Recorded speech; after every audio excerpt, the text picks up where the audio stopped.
J'ai essayé de demander comment ça faisait. Ça va. Il a bossé sur de viseur.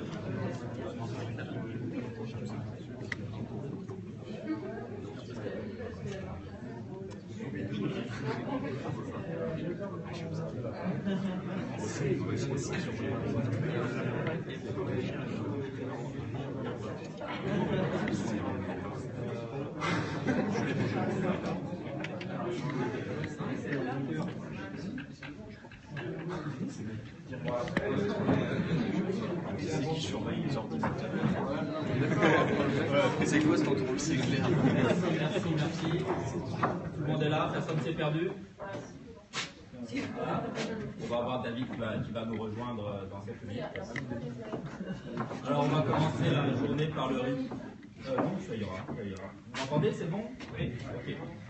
On va démarrer par le traditionnel mot des partenaires, des organisateurs qui sont là. On va démarrer tout de suite avec Sylvie Touzeau de la CAN qui nous accueille dans ces lieux. Juste une petite parenthèse, il faudra qu'on fasse le point après pour être sûr que tout le monde a bien trouvé son équipe. J'espère qu'il n'y a personne qui est perdu. L'équipe on puisse se constituer, il n'y a pas de problème. Vous n'hésiterez pas. Ah, voilà. Ah, ben voilà, il y a une équipe qui est toute seule. Donc, une autre là-bas. Okay. Oui, oui. Vous n'hésitez pas, pour ceux qui n'ont pas trouvé leur équipe, on fera peut-être un petit point avant de démarrer. Il y a des absents qui faudra des équipes. On est en train d'appeler des absents en ce moment pour savoir où ils en sont. Et puis effectivement, on va travailler sur les équipes. Bon, bonjour à tous et merci beaucoup d'être présents et puis d'être venus nombreux. Je suis Sylvie Touzeau de la communauté d'agglo du Niortais. Et donc, on est ravis de vous accueillir ici. C'est le premier hackathon qu'on organise sur Niort. Et j'espère bien que ce ne sera pas le dernier. Merci beaucoup à nos partenaires, donc à Coulicar et puis au SPN, pour l'organisation de cette manifestation. Donc, c'est 24 heures de codage et vous n'avez pas de bol parce qu'on va changer d'heure. Donc, ça va être 23. Mais comme vous êtes très fort, ça va être encore mieux. Donc il faudra penser à changer d'heure à 3h du matin. Bon, vous pouvez avant, hein, dès maintenant, même si vous voulez. Bon, en tout cas, merci beaucoup. Et on va être là tout au long de la journée. Si vous avez besoin de quoi que ce soit, on est là pour vous. On va vous chouchouter pendant tout le week-end. Et puis plein de bonnes choses, plein de bonnes idées, phosphorer, bidouiller, voilà. À vous de jouer. On passe la parole à Delphine Lechat, qui est la présidente du SPN, également organisateur. Bonjour à tous. D'abord, merci à la CAN d'avoir répondu à notre sollicitation. Merci à la Maïf pour sa mise en relation avec Audace. Et merci à Coulicar de sa confiance. Donc, je suis ravie de vous accueillir pour le premier hackathon organisé par l'ESPN avec la CAN. L'ESPN, c'est un réseau des professionnels du numérique en Poitou-Charentes. On a à peu près 130 entreprises adhérentes qu'on accompagne sur des sujets comme l'international, les ressources humaines et l'innovation. Donc, au-delà de faire un événement pour la communauté des développeurs, ces 24 heures, c'est aussi l'occasion de faire rencontrer tout type de population, donc des entrepreneurs, des étudiants, des demandeurs d'emploi, tous les passionnés de code. Du coup, qu'est-ce que je voulais dire d'autre? Bonne chance. Non. C'est aussi ces 24 heures l'occasion de mettre en lumière le fait qu'en région Poitou-Charentes, on a des gens qui sont agiles et qui sont capables de répondre à des besoins, à des problématiques de grands comptes ou d'entreprises en développement comme Coulicar. Et puis surtout, je voudrais vous souhaiter un très bon moment. Profitez, amusez-vous et geekez bien.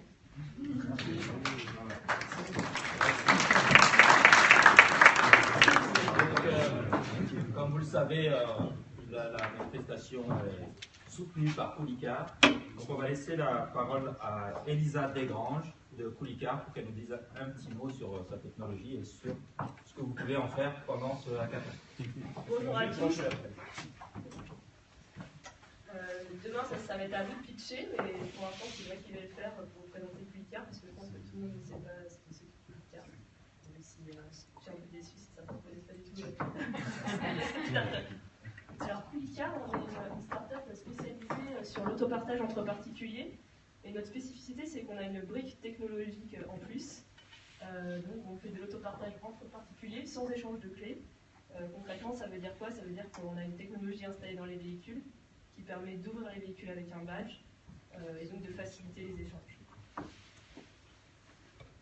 Alors en fait, Quilicar, c'est né de plusieurs constats qui sont présentés ici. Un Français sur 5 pense que sa voiture lui coûte trop cher. 95% du temps, les véhicules restent en stationnement. Et pour les véhicules de professionnels, c'est 85% du temps. Donc globalement, la plupart des véhicules restent en stationnant. Il y a des véhicules qui roulent que moins de 2 fois par semaine. Et il y a quand même 16% des Français qui n'ont pas de voiture, notamment les jeunes. Donc, d'après certaines études qu'on ne connaît pas citer là, l'autopartage permet de remplacer 3 véhicules, c'est-à-dire en mutualisant les véhicules, on gagne 3 véhicules, on libère 2 places de stationnement, et surtout pour les propriétaires, on rentabilise un bien sous-utilisé, et puis pour les locataires, on fait des économies. Donc, Quilicar, la création date de 2011. En 2012, on a été lauréat d'un programme d'investissement d'avenir auprès de l'ADEME, je vais vous expliquer tout de suite après ce que c'est. Et en 2014, on a fait une levée de fonds de 2,8 millions auprès de la MAIF, qui est présent ici et qui sera présent demain. Juste avant, je vous disais qu'on était lauréat d'un programme d'avenir de l'ADEME. En fait, l'idée du projet Audace, c'est globalement, et ça peut peut-être vous donner quelques idées pour ce week-end, d'avoir une plateforme unique qui permette d'avoir à la fois covoiturage, autopartage, toutes les formes de mobilité sur une seule plateforme pour faciliter les usages des utilisateurs. Donc ça c'est les fondements de Quilicar. Donc on est bien un service d'autopartage qui n'utilise que les voitures existantes. On n'a pas de flotte propre comme Autolib ou comme City ici. Nous on n'utilise que les véhicules des particuliers ou des professionnels. Et donc l'avantage pour les collectivités et puis pour tout le monde, c'est qu'on ne rajoute pas en plus des véhicules dans les rues. Donc notre technologie qu'on appelle la Coolbox, elle a trois critères principaux. Elle limite des contraintes de location, pas besoin de rencontrer de propriétaire, pas besoin de caler des rendez-vous. Alors rendez-vous à 18h38 au coin de la rue parce que c'est parfois compliqué quand on fait même du covoiturage, c'est le principe, c'est pas compliqué de tenir rendez-vous. Du coup, comme c'est facile, on peut faire des locations de très courte durée, puisque globalement ça fonctionne comme un Autolib, donc on a juste à badger, on récupère les clés à l'intérieur. Et on propose également l'outil software, donc la plateforme qui lui permet à la fois de faire les réservations et puis pour les propriétaires de gérer son agenda, d'accepter les demandes, etc. Donc on propose à la fois la technologie, le software, et puis on a des services qui sont très importants pour nous qui sont associés, donc notamment l'assistance et l'assurance via la MAIF. On a un service client qu'on estime de qualité qui est ouvert de 7 jours sur 7, 24 heures sur 24, pour accompagner les utilisateurs dès leur premier pas dans notre service. Et le carburant est compris dans la location, donc pas besoin d'aller à la pompe à l'essence pour aller mettre de l'essence à la fin de location.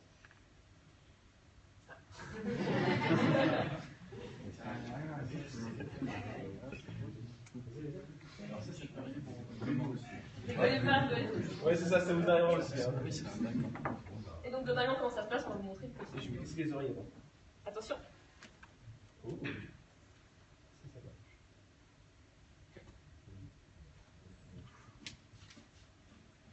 Quilicar, c'est l'autopartage entre particuliers sans échange de clés. Et ça, c'est grâce à ce petit boîtier installé dans la voiture de mon voisin, la Coolbox. J'emprunte sa voiture régulièrement et on ne perd plus de temps à s'échanger les clés, à signer un contrat de location ou à relever le compteur. Comment c'est possible? C'est très simple. Je m'inscris sur quilicar.com et je complète mon profil en quelques minutes pour recevoir mon badge conducteur par courrier.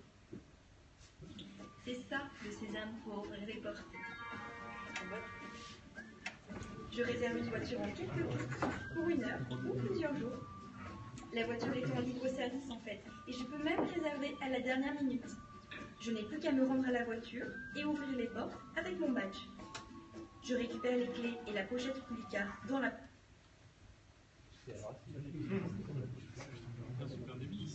boîte à gants. Et après avoir vérifié l'état des lieux, je peux rouler tranquillement. Pour le retour, je ramène la voiture au point de départ, je repose les clés sur le support aimanté et je referme les portes avec mon badge. La Coolbox permet donc d'ouvrir la porte sans clé. Elle enregistre les kilomètres parcourus et la durée de ma location. Elle localise la voiture au départ et à l'arrivée. Et bien sûr, elle contrôle la sécurité et empêche le démarrage par une personne non autorisée. L'avantage, c'est que je ne paie que ce que j'ai réellement consommé, à l'heure et au kilomètre.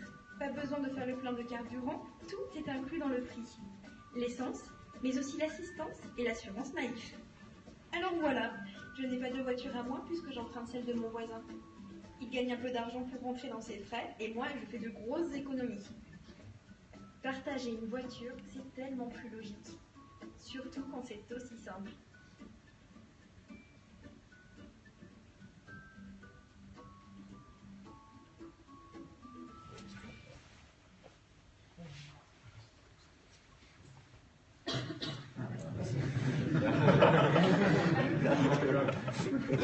Denis, qu'est-ce que tu fais?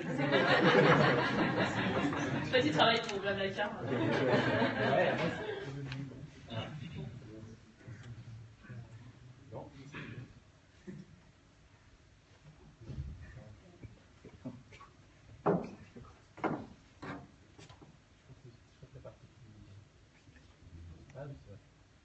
Et donc,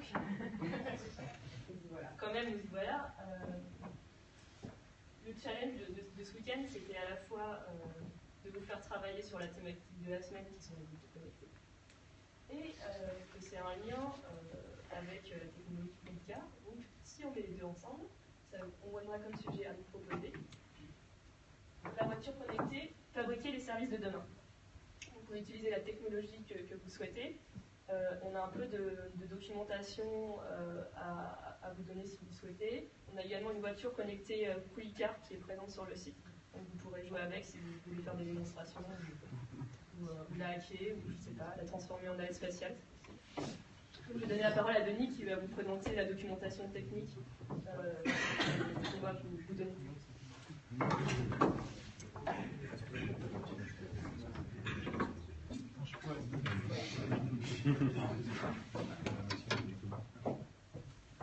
Voilà, donc moi je vous présente le back-end de Coolicar. C'est un peu le service auquel on va vous donner accès. C'est pas obligatoire de s'en servir. En gros, c'est si vous voulez complètement squeezer ça et faire des services qui sont autour de la voiture connectée ou de la voiture en général sans se servir de nous, il n'y a pas de souci. Je vais quand même vous le présenter au moins rapidement, histoire que vous ayez une idée de ce que ça ressemble. Voilà. En gros, rapidement l'architecture, on a des voitures qui contiennent des box. Ça discute avec un protocole qui s'appelle le protocole MQTT. Donc, au cas où vous aurez accès à toutes ces présentations après, c'est pas la peine de prendre du ça gère les messages, ça les essaie de traiter après en back-end, etc. Il y a un service pour parler aux box via SMS, parce que des fois, je vous expliquerai après pourquoi est-ce qu'on a besoin des SMS. Et on vous fournit une API pour pouvoir discuter avec ces voitures. Donc on a une espèce de matrice d'état qui est disponible pour savoir en fait à quoi correspondent toutes les possibilités des voitures. L'idée c'est que cette unité a son numéro, il y en a 1600 et quelques. C'est soit pour savoir si potentiellement par exemple il n'y a pas le contact, la voiture n'est pas bloquée, les clés sont toujours dans la boîte à gants, il faut à côté de la départ, etc. Voilà, je vous expliquerai, je ne sais pas si vous en avez besoin, je vous expliquerai au cas par cas quand si vous avez besoin de ce genre de choses. Le mécanisme le plus bizarre, c'est l'encodage de messages. C'est encodé en binaire, donc si jamais vous vous amusez à essayer de les intercepter ou quoi que ce soit, je ne sais pas si vous voulez faire. C'est en binaire, je peux vous expliquer comment ça s'encode des codes. Voilà. Et le réveil des box, l'idée c'est qu'une box qui est allumée, ça consomme pas mal de batterie. Et il y a des propriétaires qui des fois laissent leur voiture et qui partent en Thaïlande. Vraiment ok. Et qui du coup, si on leur laisse la box allumée, au bout de 4 jours, ils n'ont plus de batterie. Et donc l'idée c'est qu'on l'éteint et on laisse allumer juste la carte SIM. Et c'est pour ça qu'on a un mécanisme de réveil, c'est que dès qu'on veut lui envoyer un message ou quoi que ce soit, on envoie un SMS et la box se réveille ensuite, allume son GSM, allume son GPS, ce genre de choses. Donc, alors, pour le hackathon, qu'est-ce que vous m'avez dispo du coup? Elle a fait un petit truc. Donc on a un kernel auquel vous pouvez parler, voilà l'adresse. On a la documentation de toutes les API que vous pouvez appeler. Au besoin, on a 2 box. Je vous donnerai vous expliquer exactement comment on les contacte si vous avez besoin avec la doc. Il y en a une, c'est une voiture qui est sur le parking. Et l'autre, elle est à Orléans, donc c'est pas la peine d'essayer de l'avoir. On a une box de démonstration pour vous montrer ce que ça ressemble, pas branché sur une voiture. Donc en gros, vous voyez à quoi ressemble le câblage, etc. C'est jamais. Et moi. Alors l'idée, pourquoi moi au besoin, je peux vous développer des nouvelles méthodes si vous en avez besoin dans l'API, je peux vous donner accès à un peu plus d'informations ou ce genre de choses. Voilà. N'hésitez pas à faire appel à moi, je suis là pendant le 23 heures, du coup. Et c'est pas mal ça. Voilà. Si vous avez des questions, c'est le moment. C'est open, on peut s'en servir après. Clause de confidentialité. Il n'y a pas de clause de confidentialité, il me semble. Mais dans le règlement, c'est Creative Commons. Le règlement, il y a marqué Creative Commons au niveau du logiciel qui sera produit. Donc il y a une limite. Quoi. Ouais. Ce ne sera pas totalement. Voilà, c'est ça. Mais voilà. Et non, vous n'avez pas accès au kernel pour parler aux box d'Internet. Ah ouais. Enfin, pour le coup, c'est assez vanilleux ce qu'on vous file, ça permet d'ouvrir les portes de n'importe quel véhicule, par exemple. Je me suis dit que ce ne serait pas forcément bonne idée, mais c'est voilà. On peut anti-démarrer. Oui, bah, tu peux ouvrir les portes, récupérer la voiture. C'est la carte, c'est RFID. RFID. Il y a une 404 sur la doc. Il y a une 404 sur la doc, je crois. C'est une voiture. Attends, il faut qu'elle s'arrête. Bon. On voit ça. C'est possible que je me sois trompé d'adresse. Voilà. Au niveau technologique, on a des restrictions. Est-ce qu'on doit produire quelque chose sur certaines versions d'iOS ou d'Android? Faites ce que vous voulez. Ok. Personnellement, je m'en fiche. Okay. Et, je crois qu'il y a un truc écrit dans le règlement, apparemment tout petit dans un coin. Voilà, vous faites tant qu'on a un produit, tant que vous avez un truc à montrer en fin de week-end, moi ça je si c'est bon pour vous, Ce sera à votre disposition, donc tout du son. Il est en décalage horaire, donc ne vous inquiétez pas, la ligne, il n'y a pas de problème. Bien.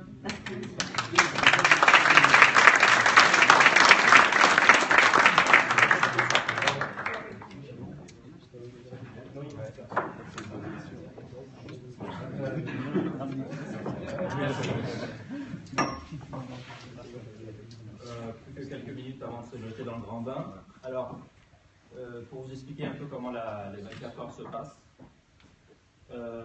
d'abord on ne dort pas. Non, vous savez que vous avez 24 heures pour faire cette application, donc demain à 9h. Si vous voulez vous reposer, vous voyez avec David, le monsieur qui est là, qui peut vous fournir quelques petits voilà, quelques petites news pour ceux qui veulent se reposer un petit peu. Interdiction de sortir d'ici, vous êtes là jusqu'à 9h demain matin. Donc ça c'est pour les questions pratiques pour le dodo. Pour la partie sportive, pour ceux qui veulent se dégourdir les jambes, je crois qu'il y a un partenariat avec Decathlon, c'est ça? Donc on a des vélos d'appartement, on a des tables de ping-pong, des baskets et au palais, c'est ça? Donc pareil, vous voyez avec le monsieur là, il vous dira, mais c'est à votre niveau, hein, c'est au niveau de votre salle. Voilà, on a beau être équipé, il faut quand même un petit peu protéger les vieux. Il faut d'autres choses. Alors, normalement il y aura une ambiance sonore pendant les 24 heures, mais c'est vous qui allez la constituer, cette ambiance sonore. Pour ceux qui ne connaissent pas, c'est PlugDJ, c'est un site qui vous permet de programmer des morceaux musicaux. Donc, on a créé une liste qui s'appelle Acanior. Donc, vous allez sur PlugDJ, je ne sais pas comment faire, je pense que tout le monde sait aller sur Internet ici, et vous cherchez sur le site PlugDJ la liste Acanior, et là, vous sélectionnez vous-même les morceaux que vous souhaitez voir se produire pendant les 24 heures. C'est vous qui constituez l'ambiance musicale. Et puis, vous allez aussi Alors, faites attention, il y a un règlement. Je vois qu'il y a quelqu'un qui l'avait lu, le règlement. Voilà. C'est bien, mais il faudra que tout le monde le lise, parce qu'effectivement, il y a toutes ces petites précisions. Alors, il est long, il doit faire 3 pages. Ouais, ok. Donc, lisez bien quand même, surtout que c'est du développement. Je ne sais pas ce que vous voulez faire de vos développements derrière, mais soyez précis. Sinon, pour le reste, je vais faire appel à Alexandre Julien qui va vous expliquer un petit peu les règles du jeu de l'hackathon, parce que c'est un ancien développeur qui est habitué à organiser tout ça. Je vous laisse la parole. Bonjour à tous. J'ai bien aimé, Denis, vous faites ce que vous voulez, et surtout vous ne mettez pas de contraintes, je vais le redire après. Et d'ailleurs, il y avait beaucoup de com qui étaient liés à la mobilité, et ce n'est pas forcément une application mobile. Hein. Ce sur quoi vous voulez innover, c'est autre chose qu'une application mobile, ne vous gênez pas. C'est aussi mobilité, déplacement. Et voilà, je pense que c'était ce qui était pressenti. Et donc moi je suis un ancien développeur, j'ai été développeur mobile il y a 12 ans en fait. Exactement, et le mobile a pris une belle ampleur et j'ai eu la chance d'être le responsable du mobile chez Deezer et Viadeo par la suite. Aujourd'hui je suis consultant, je fais que des choses qui me plaisent et du coaching de start-up notamment. Et ça m'arrive parfois de faire des hackathons ou d'organiser des hackathons comme CTO. Et donc du coup je me vais proposer au SPN de parler 10 minutes un petit peu, de vous donner quelques petites guidelines. Parce qu'il y en a peut-être certains d'entre vous pour qui c'est le premier hackathon. Donc je vais vous donner ces petites guidelines et puis normalement on se reverra aussi si vous avez des questions à poser. Je pense qu'on passerait dans la journée. Et donc votre team, c'est sympa de lui trouver un nom. Peut-être même un chef, un responsable qui pourra parler aux organisateurs, parce que sinon c'est vite le bazar qui pourra le présenter. Un cri de ralliement, c'est sympa aussi. Et vous avez le droit aux mascottes aussi, je pense que ça peut être rigolo. Et vous êtes libre aussi sur ces films. Et je vais entendre tous les cris d'arrêtement. Et alors pour les teams qui ne se connaissent pas, c'est des teams qui sont conçus, qui sont composés sur place pour les gens qui sont venus en individuel, prenez surtout le temps de bien vous connaître. Prenez la petite demi-heure qu'il faut pour lister bien vos compétences, ce que vous avez fait avant. Ça vous permettra de gagner du temps ensuite et d'être plus véloce sur les problèmes que vous allez rencontrer. Donc listez vos compétences. Quoi.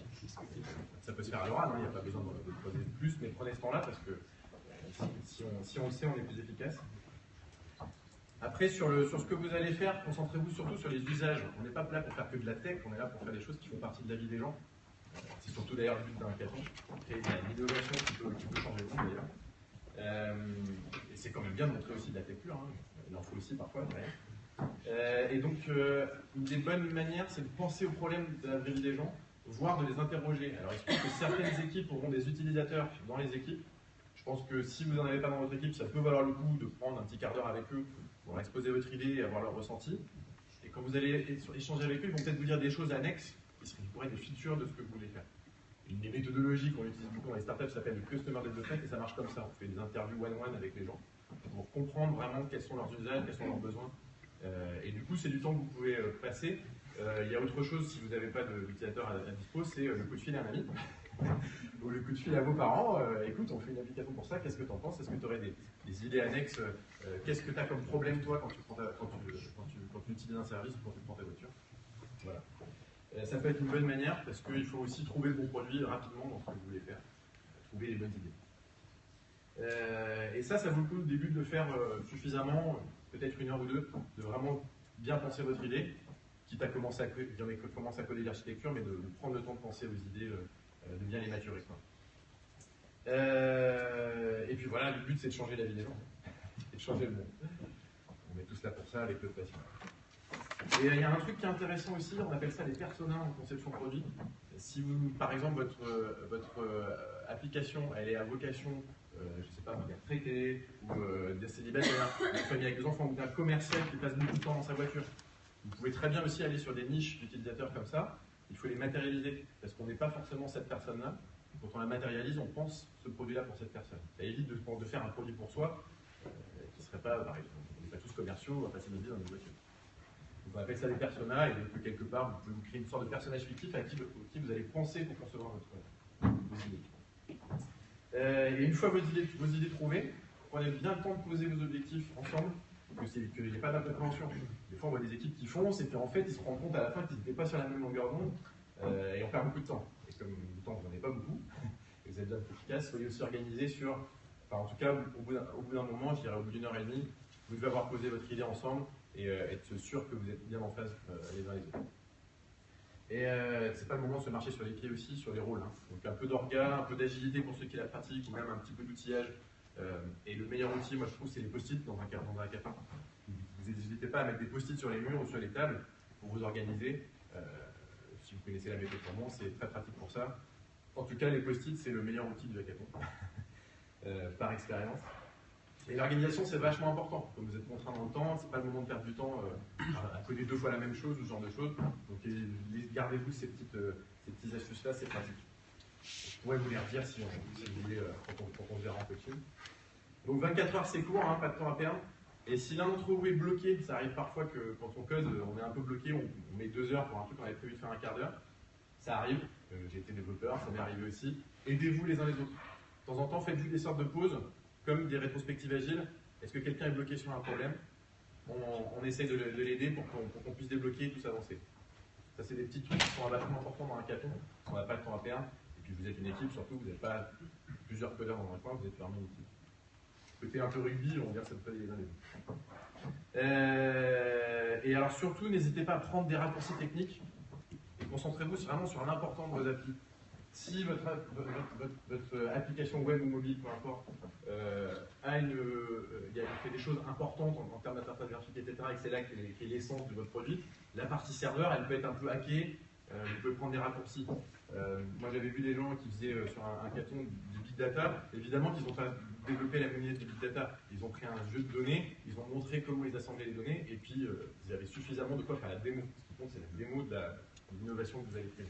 Mais pas la techno qui est derrière. Pareil pour la qualité du code, c'est important, mais c'est important sur les projets industriels. Donc sur un hackathon, c'est moins important. Donc prenez des raccourcis.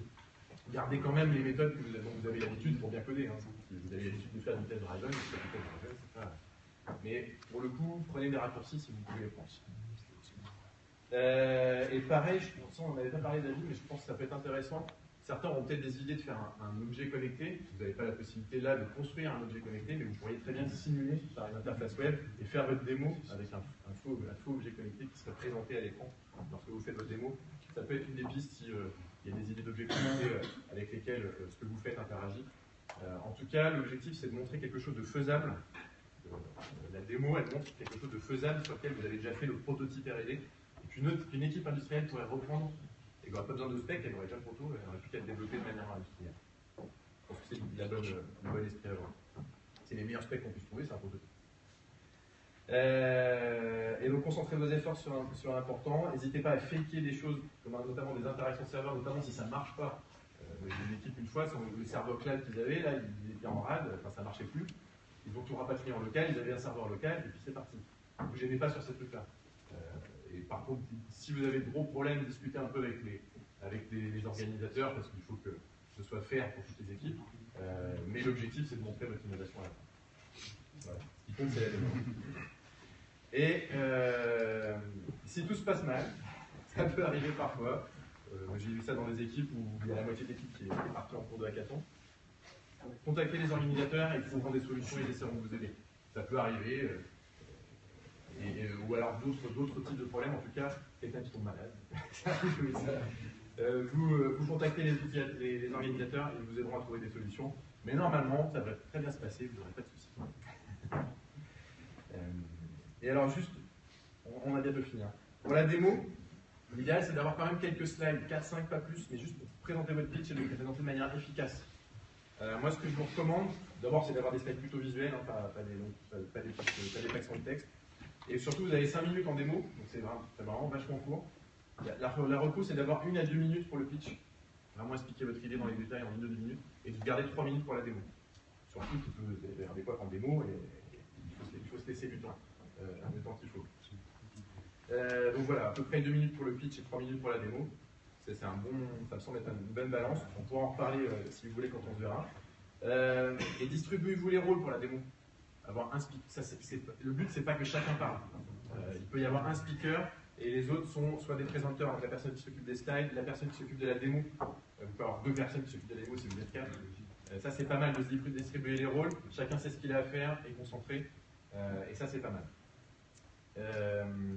Et même aussi, quelqu'un qui, sur la démo, est là pour résoudre des problèmes qui pourraient arriver. Au moins, lui, il est concentré sur ça et il est en backup. Et je pense que c'est bien de vous préparer au moins 2 heures avant la fin. Parce que souvent, on prend plutôt à 4 heures, on commence à se dire où il y a quelqu'un qui commence à bosser sur les slides 4 heures avant la fin et sur la démo, pendant que les autres continuent à développer. Ça, c'est intéressant. C'est des bonnes petites pratiques d'organisation que je vous donne là, et elles sont éprouvées, elles fonctionnent bien. Si vous avez quelqu'un qui est moins technicien dans l'équipe, c'est plutôt lui, designer ou communicateur dans la com, c'est plutôt cette personne-là qui va s'occuper des slides. C'est pas mal. Et surtout répéter, idéalement plusieurs fois. 2 fois c'est bien, 1 fois c'est pas assez. Et répéter la démo. Il faut qu'elle fonctionne. C'est pas toujours facile parce qu'on pose des choses à la fin, mais essayez de faire ça et vous aurez une chouette démo parce que évidemment, quand on est préparé, on est meilleur. Et donc l'idée qu'on avait avec David, c'est que je vous fasse un petit peu de coaching si vous en avez besoin. C'est pas du tout obligatoire. Je vais revenir du coup vers 10h30, 11h et je pourrais passer 10 minutes avec chaque équipe sur vos idées. L'intérêt, c'est aussi, si vous me présentez votre idée, ça vous obligera quelque part à l'avoir un peu préparée et à l'avoir ficelée entre vous. C'est déjà pas mal, c'est vertueux pour vous. Et inversement, si je peux vous aider, vous donner un peu d'insight sur la partie produit, moi aujourd'hui je fais surtout du produit, pourquoi pas. J'essaierai de vous aider, je n'ai pas prétention à forcément y arriver, mais en tout cas on peut essayer. Et voilà, c'est déjà pas mal. Et on pourra reparler de ces choses-là aussi si vous avez des problématiques d'organisation ou vous avez des questions de ce type-là, je peux vous aider aussi. Et puis surtout, le mot de la fin, éclatez-vous, un peu le même que pour Delphine. Éclatez-vous, prenez du plaisir, et c'est ce qui compte dans l'hackathon. C'est vraiment ce côté s'éclater entre vous.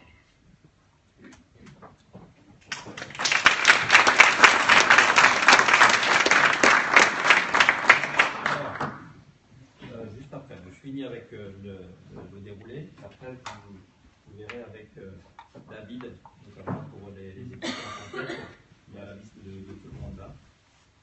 Donc, petite précision sur les horaires, on est déjà un petit peu en retard. Vous allez démarrer votre hackathon dans quelques minutes. Alors, quels sont les différents temps de pause, entre guillemets? D'abord, vous avez les temps de pause que vous pouvez choisir comme vous voulez. Vous avez la Jonathan de West Game qui est là. Vous avez peut-être aperçu en bas des postes de jeux vidéo. Donc, c'est aussi c'est pas un hackathon, mais c'est un décathlon numérique. Puisque chaque poste vous permet de participer à un challenge numérique, soit sur Mario, soit sur Double Dragon, ceux qui sont de la génération le connaissent, soit sur le jeu de voiture, les 2 postes de pilotage, pour faire le meilleur temps, ou un jeu sur Kinect où il faut faire le meilleur score. Donc chaque poste permet de remporter des points en faisant le meilleur score ou le meilleur temps. Et à la fin du hackathon, demain matin, on calculera les points de chaque équipe. Donc les représentants de l'équipe jouent pour leur équipe, que ce soit en individuel ou en équipe, on joue pour son équipe. Et donc il y a 4 places pour la Gamers Assembly, pour ceux qui connaissent, à gagner la semaine prochaine. Donc voilà, s'il y en a qui veulent participer qui veulent venir à la Gamers Assembly la semaine prochaine, vous savez ce qu'il reste à faire. Donc quand vous voulez vous débrouiller un peu le cerveau, il faut des gens de plomb, vous allez avec Jonathan et son collègue vous divertir un petit peu. Donc ça c'est en continu, ils sont là à votre disposition toute la journée, pendant les 24 heures. Autre chose également, vous avez, alors oui, gardez à l'esprit aussi que cet Hackanior c'est pour le plaisir, mais il y a quand même un enjeu, il y a en tout 8 000 € de dotation à gagner sur 4 prix. Le prix du meilleur développement, le prix de la meilleure utilisation de la technologie Polycar, le prix du meilleur design et le premier prix de la meilleure innovation. Donc, quand même des imprimantes 3D à gagner, des drones Parrot, des montres connectées et des starter kits Arduino. Donc chaque membre de l'équipe évidemment repart avec son imprimante, on ne dit pas de la partager encore. Donc voilà, je crois que j'ai fait le tour pour vous aurez des pauses déjeuner, je pense vers voilà, donc vous pourrez restaurer également pendant ces moments-là. Voilà, donc n'hésitez pas à me contacter. Moi, je viendrai vous embêter à peu près 1 fois par heure pour être sûr que tout le monde est réveillé. Voilà. Hein, donc, de temps en temps, vous entendez un cri, c'est peut-être moi. Voilà. L'objectif, c'est de. On sait que c'est 24 heures, surtout pour ceux qui ne l'ont jamais fait. L'objectif, c'est d'être toujours dedans, toujours à fond. même à 1h du matin.